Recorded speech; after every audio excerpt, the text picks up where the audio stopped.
Welcome students, today's class for class 12 chapter 6 कर रहे हैं हम, एप्लीकेशन ऑफ डेरिवेटिव्स। एक्सरसाइज 6.2 पे बात हो रही है हमारी, increasing and decreasing function.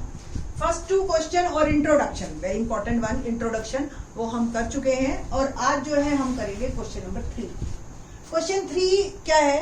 Show that the function given by f x is equal to sine x is strictly increasing in first quadrant, strictly decreasing in second quadrant. आप देख रहे हैं ना, पाई बाय 2 से pi, neither increasing not decreasing in 0 से pi. अब देखो, neither increasing not decreasing word कब आता है? जब कभी बढ़ रहा हो कभी कम हो रहा हो। तो हम एक एग्जैक्ट वर्ड नहीं दे सकते कि ये इंक्रीज ही कर रहा है या ये डिक्रीज कर रहा है।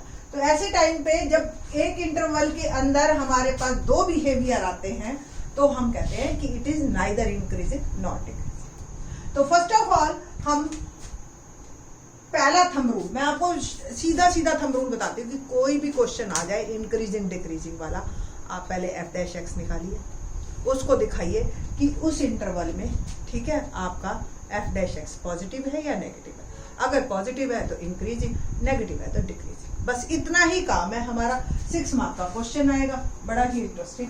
तो लेट्स स्टार्ट सोल्यूशन। फंक्शन हमें क्या दे रखा है? एफ एक्स, ठीक है जी, साइन एक्स। डेरिवेटिव यानी कि एफ डैश एक्स, वाई होता तो डी बाई डी एक्स लिख देते, कॉस एक्स, ठीक है जी। अब पहला पार्ट, ये इन 0 से पाई बाय 2, क्वाड्रेंट फर्स्ट है ना, फर्स्ट क्वाड्रेंट, फर्स्ट क्वाड्रेंट में सभी पॉजिटिव होते हैं, तो कॉस एक्स इज पॉजिटिव, पता है ना आपको। तो f dash x is positive. Cos x और एफ डैश एक्स में फर्क क्या है? सेम है ना। F dash x is positive, so function is increasing, बस simple, strictly increasing in fact, ठीक है। तो it is strictly increasing। और आपको एक्स्ट्रा मैं बता रही हूँ, ये आपने करना नहीं है, नोटबुक में कर लीजिएगा, मतलब देयर इज, ये एक्स्ट्रा में ही है, आपको कोई कंपल्शन नहीं है कि इसके नंबर कट जाएंगे अगर ये नहीं किया तो। करोगे तो इंप्रेशन अच्छा पड़ेगा। आपको पता है साइन एक्स का ग्राफ साइन एक्स का चलेगा, कॉस एक्स का नहीं चलेगा, कॉस एक्स डेरिवेटिव में। तो ग्राफ साइन एक्स का आपको पता है ना, इस तरीके का चलता है, 0 से पाई बाय 2, फिर 1 होता है, फिर डिक्रीज में पाई पे 0 हो जाता है, फिर 2 पाई पे फिर 0 हो जाता है। तो आप देख रहे हैं 0 से पाई बाय 2 फर्स्ट क्वाड्रेंट वैल्यूज बढ़ती हैं। और आपको अगर वैल्यूज याद हो साइन एक्स की, जब हम 10th में करते थे, 0 पे 0, 30 पे क्या था 1 बाय 2, 45 पे 1 बाय रूट 2, 60 पे रूट 3 बाय 2 और 90 पे इन्फिनिटी, है ना, सॉरी 1। तो 0 से 1 के बीच में लगातार इंक्रीज करता है आपका, ठीक। तो function is increasing, simple. Second part, strictly decreasing in second quadrant. तो be in pi by 2 to pi, second quadrant है और आपको ध्यान हो second quadrant cos x negative होता, याद है ना, एड शुगर टू कॉफी। तो सेकंड क्वाड्रेंट में सिर्फ साइन और साइन का डेरिवेटिव ये पॉजिटिव रहेंगे, बाकी सब नेगेटिव रहेंगे। तो cos x इज नेगेटिव, तो f dash x is negative और function is decreasing, strictly decreasing, strictly, same strictly, ठीक है जी। आप देख रहे हैं यहां से ये पाई बाय 2 है और पाई, फंक्शन x की देखो वैल्यूज ऐसे जा रही हैं, राइट में जा रही हैं, बढ़ रही हैं, और y नीचे जा रहा है। आपको याद भी हो ये साइन x की वैल्यू, फिर 1, ये 90 पे 1 और 120 पे फिर रूट 3 बाय 2 हो जाती है, फिर 130 पे, मतलब डिक्रीज होनी शुरू हो जाती है, कहने की ये बात। In the C part, neither increasing nor decreasing in interval 0 से पाई। आपने बस इसके बारे में लिखना है कि इस इंटरवल में, तो इस इंटरवल में 0 से पाई ऑन द होल इंटरवल आपको जो है ये लिखना है कि इन इंटरवल 0 टू पाई, 0 से पाई बाय 2 एफ डैश एक्स क्या आया हमारा? पॉजिटिव, ग्रेटर देन 0, ठीक है ना। पाई बाय 2 से पाई हमारा एफ डैश एक्स क्या आया? नेगेटिव, ठीक है, लेस देन 0। तो आधे में ये इंक्रीज कर रहा है और आधे में डिक्रीज कर रहा है, तो मैं एक एग्जैक्ट वर्ड नहीं ले सकती कि ये इंक्रीज ही कर रहा है या सिर्फ डिक्रीज कर रहा है। ठीक है, तो आपने सिंपल लिखना है, so f dash x is positive as well as negative in interval, so function is neither increasing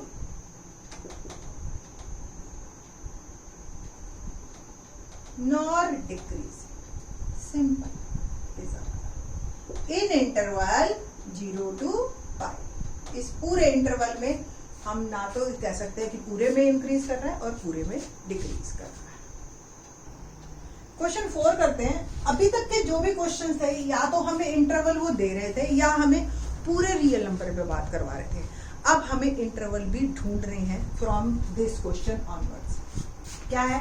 find the intervals in which the function f given y, ये पोलिनोमियल फंक्शन है, दिख रहा है आपको, f x 2x square minus 3 is strictly increasing और strictly decreasing. ये है हमारा क्वेश्चन। ठीक है, तो करते हैं जी, कैसे देखते हैं। मेरे पास पहले देखो, कोई भी इंटरवल इंक्रीजिंग डिक्रीजिंग के लिए कब आएगा? जब कोई चीज ऊपर चढ़ेगी और फिर नीचे आएगी, है ना। जैसे कोई पीक पे जाता है तो कटता है, तो सबसे पहले हमें पीक ढूंढना है। पीक यानी कि जैसे सपोज कोई भी इंटरवल है, ये पीक है, कोई भी ऐसे है फंक्शन, ये पीक है, ये पीक है, यहाँ पे आपका एफ डैश एक्स 0 होता है। ठीक है, जो भी पीक आता है, तो सबसे पहले मेरे को फंक्शन लेना है और फंक्शन का आपने डेरिवेटिव निकालना है। ठीक है, डेरिवेटिव निकाल के आपने डेरिवेटिव को इक्वल टू 0 लिखना है। ठीक है, ये इनको कहते हैं क्रिटिकल पॉइंट्स। क्या कहते हैं? Critical points. F dash x is equal to 0 for critical points. ठीक है, तो एफ डैश एक्स आया 4x minus 3 equal to 0, 4x is equal to 3 और x आ गया मेरा 3/4। यानी कि मेरा जो कर्व है वो टर्न कर रहा है x इज इक्वल टू 3/4। अब मुझे ये नहीं पता कि कर्व ऐसे टर्न कर रहा है या ऐसे टर्न कर रहा है, ये नहीं पता। यानी कि मुझे ये नहीं पता कि पहले इंक्रीज कर रहा था फिर डिक्रीज कर रहा है या पहले डिक्रीज कर रहा था बाद में इंक्रीज कर रहा है। ठीक है, उसके लिए क्या तरीका है? अब हमें जो है पूरे रियल नंबर पे बात हो रही है, तो मेरे 2 इंटरवल बन गए। ये x इज इक्वल टू 3/4 तो कट हो गया, तो we have 2 intervals. The point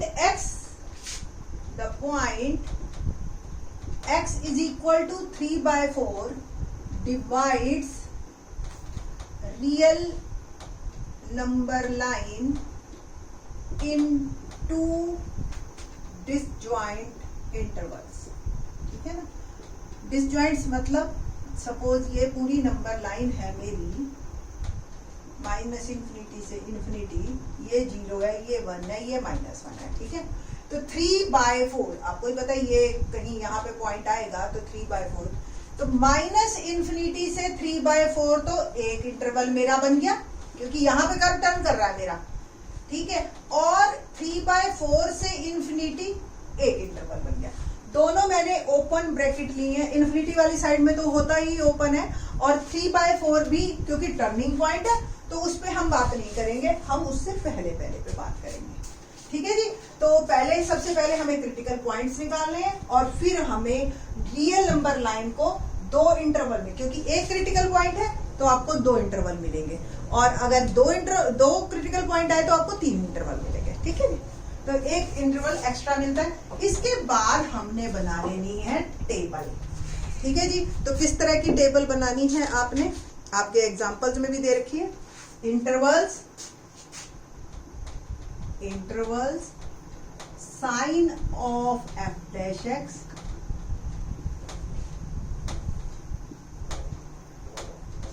ठीक है, और हमने nature of f x. Sign of f dash x ही डिसाइड करेगा फंक्शन का नेचर। ये एक टेबल आपने हमेशा बनानी। इंटरवल 2 इंटरवल मेरे आए हैं, माइनस इंफिनिटी से 3/4 और 3/4 से infinity. I have just remove F dash x. तो एफ डैश एक्स एक बार दोबारा लिख देती हूं मैं यहाँ पे 4x माइनस, ठीक है। अब इस पूरे इंटरवल के अंदर एफ डैश एक्स की वैल्यू क्या आएगी, नेगेटिव या पॉजिटिव, बस मैं इसमें इंटरेस्टेड हूं, मैं वैल्यू में इंटरेस्टेड नहीं हूं। तो आप इस इंटरवल की कोई एक वैल्यू, कोई एक रैंडमली उठाओ, तो मोस्टली जीरो उठाते हैं अगर जीरो है, देखो इसमें है ना जीरो, तो एफ डैश एक्स की वैल्यू मैंने उठाई जीरो, जीरो डाला तो वैल्यू क्या आएगी, नेगेटिव या पॉजिटिव। मेरे को वैल्यू से कोई मतलब नहीं, प्लस माइनस 3 है, जितना मर्जी है, बस नेगेटिव या पॉजिटिव से मतलब है। नेगेटिव आया साइन एफ डैश एक्स का, तो नेचर इज डिक्रीज, बस, है ना आसान। अब आप इस इंटरवल में बात करें, सपोज इस इंटरवल का मैंने लिया 1, एक्स की मैंने डाली वैल्यू 1, एफ डैश एक्स में डालनी है, ध्यान रखना, ठीक है। तो 4 1 माइनस 3 वैल्यू क्या आएगी अल्टीमेटली, पॉजिटिव, तो sign of f dash x positive, function is increase. बस ये आपका काम है। एक बार मैं रिकॉल करवा देती हूँ कि आपको क्या करना है। सबसे पहले आपको जो भी फंक्शन दे रखा है उसका डेरिवेटिव निकालो, डेरिवेटिव को जीरो के बराबर रखो और क्रिटिकल पॉइंट्स निकालो। क्रिटिकल पॉइंट्स वो होते हैं बेटा जिस पे हमारा फंक्शन टर्न करता है, ठीक है जी, जिस पे हमारा फंक्शन टर्न करता है, ये पॉइंट क्रिटिकल पॉइंट, ठीक है। वो जब क्रिटिकल पॉइंट अगर एक आया है तो आपके इंटरवल बनेंगे दो इंटरवल बन गए, उसके अंदर हमने कोई एक वैल्यू इंटरवल, पूरे इंटरवल की कोई एक वैल्यू एफ डैश एक्स में डाल के देखिए। अगर एफ डैश एक्स नेगेटिव है फंक्शन इज डिक्रीजिंग, अगर एफ डैश एक्स पॉजिटिव है तो फंक्शन इज इंक्रीजिंग। देखो कितना आसान से हमें पता चल जाता है कि ये मेरा, आप देखो ये ग्राफ कुछ ऐसा बनेगा, ठीक है। तो अब जैसे होता है ना कि कई बार कि आप जो है पूरा ग्राफ बनाना है आपको इंटरवल में, आप इसमें 1 2 3 डाल रहे हो, तो 1 2 3 डालोगे बेटा तो सिर्फ इतना ग्राफ दिखेगा। आपको एक्चुअली दो वैल्यूज इसकी लेनी होती है, दो इसकी लेनी होती है, ये हम लेटर ऑन और आगे वाले क्वेश्चंस में सिखाएंगे। अब जो बात करते हैं हम क्वेश्चन नंबर 5 की करते हैं। क्वेश्चन नंबर 5 देखते हैं। मैंने आपको बता दिया अब कि क्या हमारा थंब रूल रहेगा कि जो भी फंक्शन दे रखा है एफ डैश एक्स निकालेंगे, क्रिटिकल पॉइंट्स निकालेंगे, एफ डैश एक्स को जीरो रखें, वहां से हम इंटरवल बनाएंगे, जितने क्रिटिकल पॉइंट्स है एक इंटरवल फालतू, फिर उन इंटरवल में टर्न बाय टर्न हम देखेंगे एफ डैश एक्स का साइन, अगर पॉजिटिव है फंक्शन इज इंक्रीजिंग, अगर नेगेटिव है तो फंक्शन इज डिक्रीजिंग। बस यही काम है हमारा सारे क्वेश्चन। पॉलिनोमियल फंक्शन है तो और भी आसान। क्वेश्चन देखिए, find the interval in which the function f given by f x equal to 2x cube minus 3x square minus 36x plus 7 is strictly increasing, पहला, और स्ट्रिक्टली डिक्रीजिंग दूसरा, ठीक है। तो सबसे पहले हमने क्या निकालना है, एफ डैश एक्स, डेरिवेटिव इसका मैंने निकाला तो क्या आएगा 2 इंटू 3x स्क्वायर, है ना, माइनस 3 इंटू 2x माइनस 36, ठीक है। तो 6x square minus 6x minus 36, ठीक है। For critical points f dash x equal to 0, तो 6x square minus 6x minus 36 is equal to 0। 6 से देखिए सारी डिवाइड हो रहे हैं तो मैंने इसको डिवाइड कर दिया। अब मेरे दो पॉइंट्स आ गए, मिडल टर्म स्प्लिटिंग आपको भी पता है, minus 3x plus 2x minus 6, x common x minus 3 plus 2x minus 3, तो x माइनस 3 और x plus 2 equal to 0। x की वैल्यू 1 3 आ गई, आइदर दिस और दिस, है ना, पता है ना आपको, तो आइदर x माइनस 3 0 और x plus 2 equal to 0। x की वैल्यू मेरे पास 2 आ गई, एक x इज इक्वल टू 3 और एक x is equal to minus 2, ठीक है, ये आ गए। तो क्रिटिकल पॉइंट्स मेरे आए 2। इट मीन्स जब मैं इस का ग्राफ ड्रॉ करूंगी तो कर्व 2 बार टर्न करेगा, एक 3 पे और एक माइनस 2 पे। ना अब जो है हमने इंटरवल बनाना है। अगर हम पूरी नंबर लाइन को देखें तो ये 0 और एक पॉइंट मेरा आया 3 और एक आया माइनस 2, ठीक है।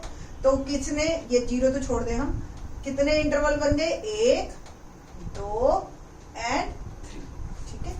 तो इंटरवल्स आर क्या क्या बने, माइनस इन्फिनिटी से -2, -2 से 3 और 3 से इन्फिनिटी। ये मेरे इंटरवल बन गए। और अब मैं डिसाइड करूंगी कि किस में इंक्रीजिंग है और किस में डिक्रीजिंग है। ठीक है, हमें यही इंटरवल्स ही बनाने हैं। ठीक है बेटा जी, तो सिंपल आपने क्या करना है, यहाँ इंटरवल्स साइन ऑफ f-x और नेचर ऑफ fx, बस यही टेबल आपको मार्क्स देगी। तो पहला इंटरवल माइनस इन्फिनिटी से -2। आपको जो है यहां से भी आप डिसाइड कर सकते हो सीधा आंसर, ठीक है, या इसके जो आपने याद हो इसके फैक्टर बनाए थे, आपको क्या बने, x -3 और x +, यानी कि इसको आप ऐसे लिख सकते हो। ठीक है, अब देखो आपने कैसे चेक करना, माइनस इन्फिनिटी से -2 आपने एक वैल्यू डाल दी -3, इसी के बीच की है। -3 डालेंगे तो ये देखो ये वाला इंटरवल क्या आएगा, नेगेटिव, -3 -6, और ये भी -3 और +2, ये भी नेगेटिव -1, अल्टीमेटली पॉजिटिव। एक तरीका तो ये है सोचने का, एक तरीका ये है कि आप -3 वैल्यू इसमें डालो पूरे में, यानी कि 6x² -x -6। आप अगर सपोज -3 की वैल्यू डालते हो यहाँ पे x की जगह -3, 12th क्लास है, कोई बड़ी बात नहीं है। तो ये -3 का स्क्वायर 9, -3 डाला प्लस -6, अल्टीमेटली क्या आ गया देखो, कैलकुलेशन के बाद आंसर पॉजिटिव आएगा। तो आपने चाहे जैसे मर्जी आप निकालिए, ये आपकी मर्जी है, आपको जो सहूलियत लगती है वैसे करिए, साइन सही निकालना बस। ठीक है, तो ये पॉजिटिव फंक्शन इज इंक्रीजिंग। ठीक है, अगला वर्ड, अगला इंटरवल क्या है, -2 से 3, जिसमें 0 आ गया वो तो काम वैसे ही आसान कर देता है। जो इंटरवल देखिए 0 डालते हैं, सिंपल इसी में ही डाल दो 0, तो आपको पता ही है नेगेटिव आएगा। ठीक है, तो 0 तो वैसे ही काम को आसान कर देता है, डिक्रीजिंग। ठीक है, अगला इंटरवल 3 से इन्फिनिटी, आप 10 डाल लो, 4 डाल लो, आपकी मर्जी है। सपोज मैंने डाला वैल्यू x की वैल्यू 4, ठीक है, तो 6, 4 -3 positive, 4 + 2 positive, positive positive positive, तो ultimately positive function is increase. ठीक है, तो इस तरीके से आपने जो आंसर देना है जब अल्टीमेटली, तो आंसर क्या देना है, function is increasing, function is strictly increasing. 2 interval बने ना बेटा आपके, -इन्फिनिटी से -2 यूनियन 3 से इन्फिनिटी। ठीक है, और दूसरा answer, function is decreasing, strictly decreasing in interval -2 से 3, सिर्फ एक इंटरवल। तो इस तरीके से आपको आंसर देना है। तो इस तरीके से आपको ये क्वेश्चंस करने हैं। 6th ऑनवर्ड्स क्वेश्चन इसी तरह से आसान है। अगर पॉलिनोमियल फॉर्म आती है आपकी या अलजेब्रिक फॉर्म आती है फिर तो कोई प्रॉब्लम ही नहीं है। आई थिंक सो आपको अच्छी तरह से समझ आ रहे होंगे। इंटरेस्टिंग क्वेश्चन है, प्लीज इनको क्वेश्चंस को एक बार वीडियो में देख लो और एक बार ये वीडियो बंद करके भी अपने आप निकालिए और फिर टैली कीजिए आप, तो आपको ज्यादा अच्छी तरह से समझ आएंगे। Thanks for watching.